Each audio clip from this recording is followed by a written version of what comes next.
1Q84 by Haruki Murakami.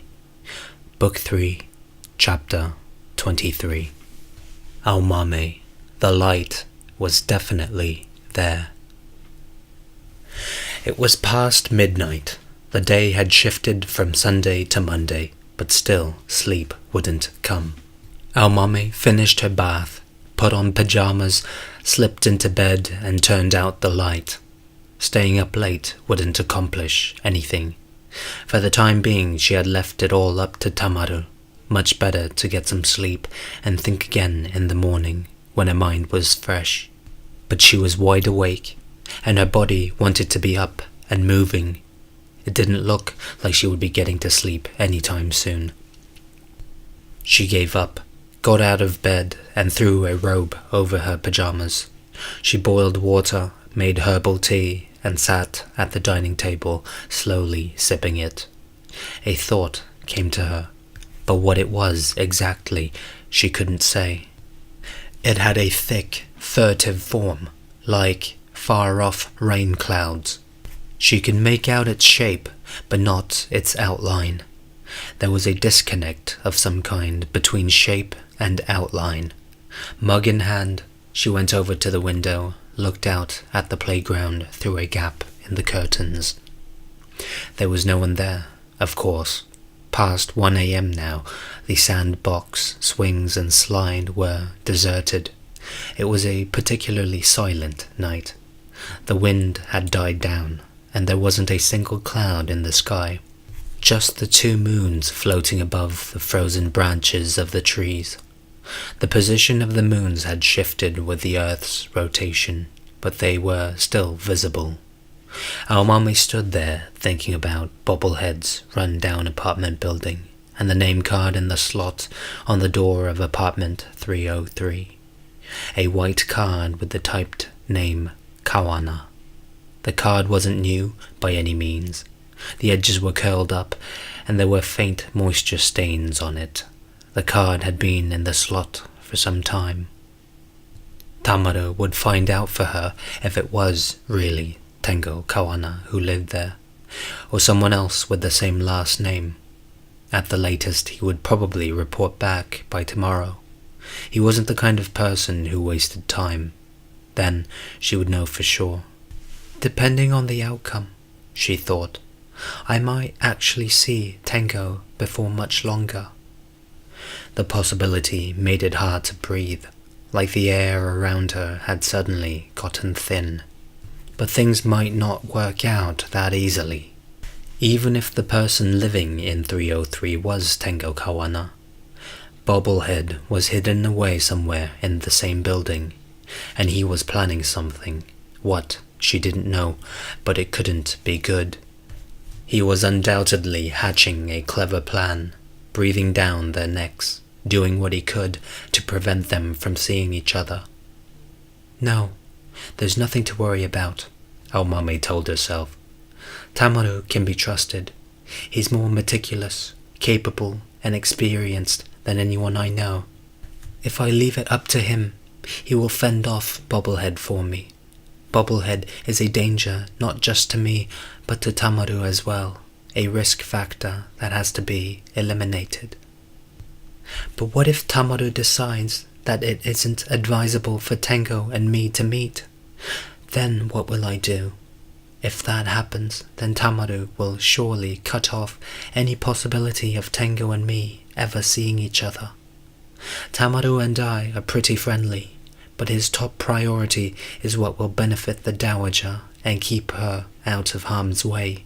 That's his real job. He isn't doing all this for my sake. This made her uneasy.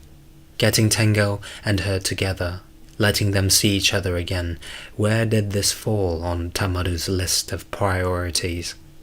She had no way of knowing. Maybe telling Tamaru about Tengo had been a fatal mistake. Shouldn't I have taken care of everything myself?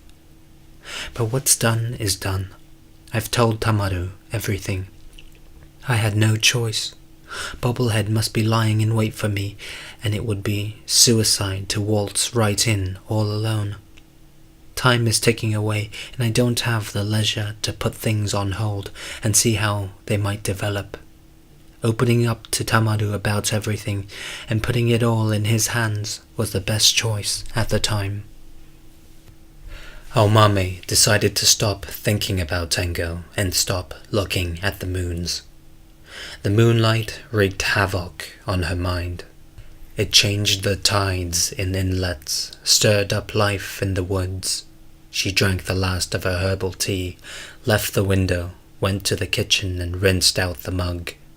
She longed for a sip of brandy, but she knew she shouldn't have any alcohol while pregnant. She sat on the sofa, switched on the small reading lamp beside it, and began rereading Air Chrysalis. She had read the novel at least 10 times. It wasn't a long book, and by now she had nearly memorized it. But she wanted to read it again, slowly, attentively. She figured she might as well, since she wasn't about to get to sleep. There might be something in it she had overlooked. Air Chrysalis was like a book with a secret code, and Eriko Fukada must have told the story in order to get a message across. Tengo rewrote it, creating something more polished, more effective. They had formed a team to create a novel with a wider appeal.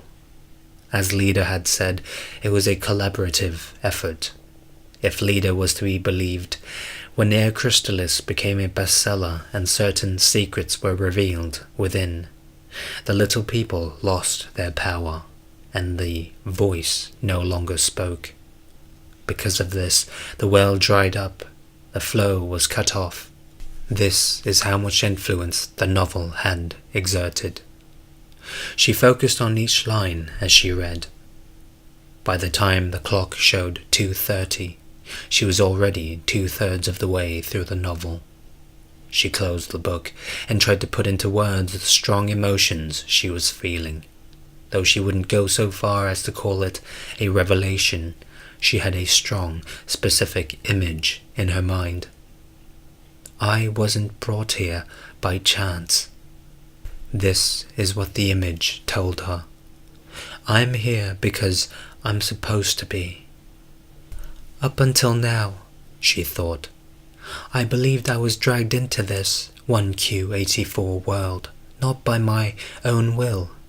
Something had intentionally engaged the switch so the train I was on was diverted from the main line and entered this strange new world. Suddenly, I realized I was here, a world of 2 moons haunted by little people, where there is an entrance but no exit.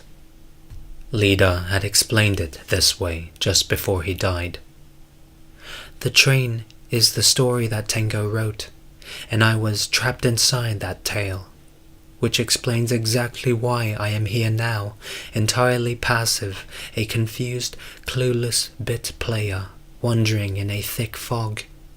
But that's not the whole picture, Aomame told herself. That's not the whole picture at all. I am not just some passive being mixed up in this because someone else willed it. That might be partly true, but at the same time, I chose to be here. I chose to be here of my own free will. She was sure of this. And there's a clear reason I'm here. One reason alone, so I can meet Tengo again. If you look at it another way, that's the only reason why this world is inside of me. Maybe it's a paradox, like an image reflected to infinity in a pair of facing mirrors.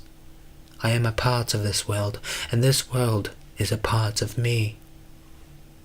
There was no way for Aomame to know what sort of plot Tengo's new story contained. Most likely, there were 2 moons in that world, and it was frequented by little people. That was as far as she could speculate. This might be Tengo's story, she thought, but it's my story too.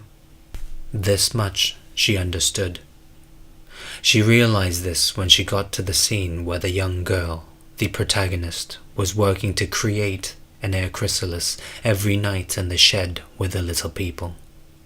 As she read through this detailed, clear description, she felt something warm and oozy in her abdomen, a sort of melting warmth with a strange depth. Though tiny, there was an intense heat source there. What that heat source was, and what it meant, was obvious to her. She didn't need to think about it. The little one.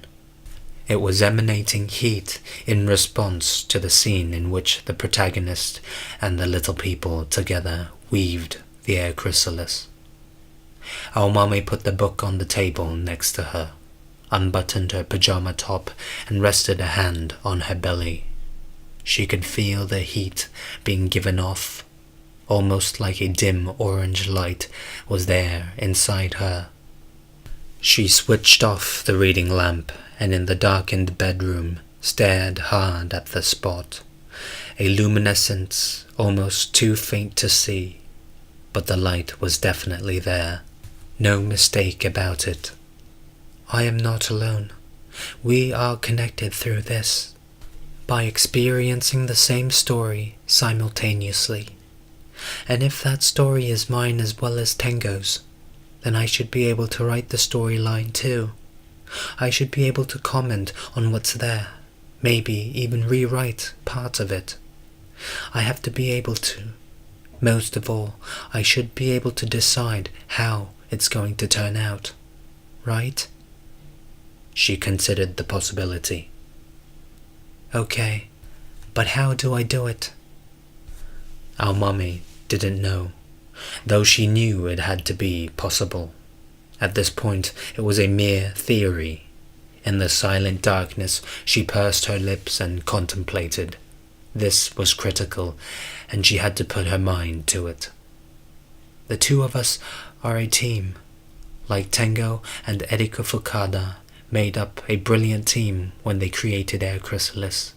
Tengo and I are a team for this new story. Our wills, or maybe some undercurrent of our wills, are becoming one, creating this complex story and propelling it forward. This process probably takes place on some deep, invisible level. Even if we aren't physically together, we are connected as one. We create the story, and at the same time, the story is what sets us in motion, right? But I have a question, a very important question. In this story that the two of us are writing, what could be the significance of this little one? What sort of role will it play? Inside my womb is a subtle yet tangible heat that is emanating a faint orange light, exactly like an air chrysalis. Is my womb playing the role of an air chrysalis? Am I the Maza and the little one my daughter? Is the little people's will involved in all this, in my being pregnant with Tengo's child, although we didn't have sex? Have they cleverly usurped my womb to use as an air chrysalis, using me as a device to extract another new daughter? No, that's not what's going on. She was positive about this. That's not possible. The little people have lost their power. Leda said so. The popularity of the novel Air Chrysalis essentially blocked what they normally do. So they must not know about this pregnancy. But who or what power made this pregnancy possible? And why? Our mame had no idea. What she did know was that this little one was something she and Tengo had formed, that it was a precious, priceless life. She placed her hand on her abdomen again, pressing gently against the outline of that faint orange glow. She let the warmth she felt there slowly permeate her whole body. I've got to protect this little one at all cost, she told herself. Nobody is ever going to take it away from me or harm it. The two of us have to keep it safe. In the darkness, she made up her mind. She went into the bedroom, took off her robe, and got into bed. She lay face up and once more touched her abdomen and felt the warmth there. Her feeling of unease was gone. She knew what had to be done. I have to be stronger, she told herself. My mind and body have to be one. Finally, sleep came, silently, like smoke, and wrapped her in its embrace. 2 moons were still floating in the sky, side by side. End of chapter.